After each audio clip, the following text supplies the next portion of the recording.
I thought I'd provide your review of this big film with a little bit of something macho, full of testosterone. Disco Star Wars. It's like an ultimate fighting club, this piece of music.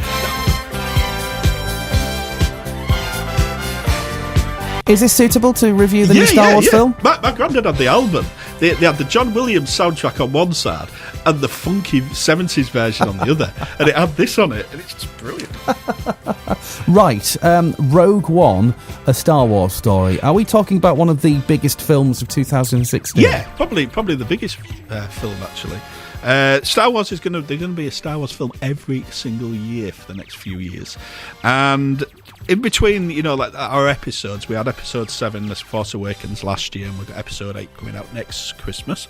We're going to have little standalone stories. We've got Han Solo's story coming up in 2 years' time, and they're starting off with Rogue One. Now, Rogue One is actually set just before the original Star Wars, A New Hope, episode 4.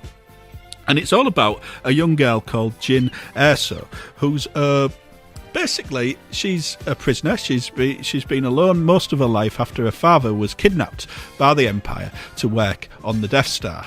And she gets brought in by the Rebel Alliance to actually come in and steal the plans to the Death Star. Because we all know that in the Star Wars A New Hope, they had the plans to the Death Star. So we're finding out how they actually got hold of them.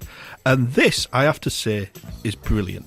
The performances are absolutely fantastic. It's a great international cast. Donnie Yen's in there. There's Forrest Whitaker. There's Riz Ahmed.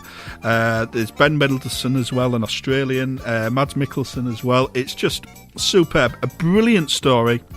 And it links straight into the original Star Wars film. It actually takes place just before that, so we find out what actually happened and how they actually got those plans. There's some great nods in there for fans. The final act, probably about 3/4 of an hour, is absolutely stunning. It is like a war movie. And I have to warn you now, this is a 12A, so it is a little bit more violent than you'd expect from a Star Wars film, because it is a war film. It is literally a war film. There's explosions going off and people do die in this film.